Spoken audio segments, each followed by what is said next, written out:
இது உங்களுக்காக ஒரு தன்னம்பிக்கைக்கான சிறிய கதை. சிங்கம் மற்றும் முயல். தன்னம்பிக்கையின் கதை. ஒரு அடர்ந்த காட்டில் ஒரு சிங்கம், த லயன், இருந்தது. அது பார்ப்பதற்கு மிகவும் கம்பீரமாக இருந்தது. ஆனால் அதற்குள் ஒரு பெரிய குறை இருந்தது, தன்னம்பிக்கை. அந்த சிங்கம் எப்போதும் தன்னை மற்ற விலங்குகளுடன் ஒப்பிட்டு பார்த்து கொண்டே இருந்தது. கரடிக்கு எவ்வளவு பலம், புலிக்கு எவ்வளவு வேகம், நான் ஏன் இப்படி இருக்கிறேன் என்று தன்னைத்தானே குறைத்து மதிப்பிட்டது. அதன் பயம் காரணமாக அது வேட்டையாடப் போகும்போது தயக்கத்துடனும் குழப்பத்துடனும் இருந்தது. அதே காட்டில் ஒரு முயல், த ராபிட், இருந்தது. அது மிகவும் சிறியது. ஆனால் அதற்கு தன்மீது அசைக்க முடியாத நம்பிக்கை இருந்தது. நான் சிறியதாக இருக்கலாம், ஆனால் எனக்கு கூர்மையான காதுகள் உள்ளன. மிக வேகமாக ஓட முடியும். அதனால் நான் பாதுகாப்பாக இருக்க முடியும் என்று நினைத்தது. அதன் தன்னம்பிக்கை காரணமாக அது காட்டில் தைரியமாகத் திரிந்தது.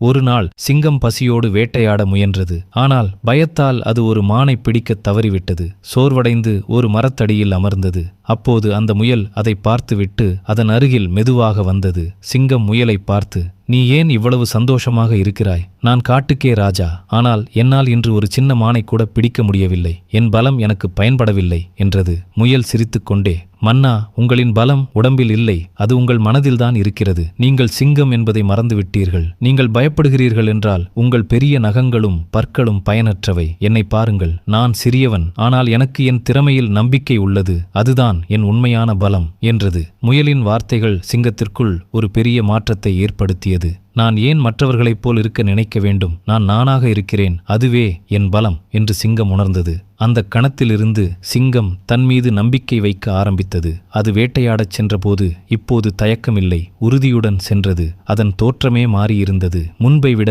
மிகவும் கம்பீரமாகத் தெரிந்தது. அன்றைய தினம் சிங்கம் வெற்றிகரமாக வேட்டையாடியது. நீதி கருத்து. நம்முடைய உண்மையான பலம் நாம் யார் என்பதில் நம்பிக்கை வைப்பதில்தான் உள்ளது. நீங்கள் வேறு யாரையும் போல இருக்க தேவையில்லை. உங்கள் தனிப்பட்ட திறமைகளை உணர்ந்து உங்களுக்காக நீங்கள் தைரியமாக நிற்பதே உண்மையான தன்னம்பிக்கை. இந்த கதை உங்களுக்கு பிடித்திருந்ததா? தென் லைக் செய்யுங்கள், ஷேர் செய்யுங்கள்.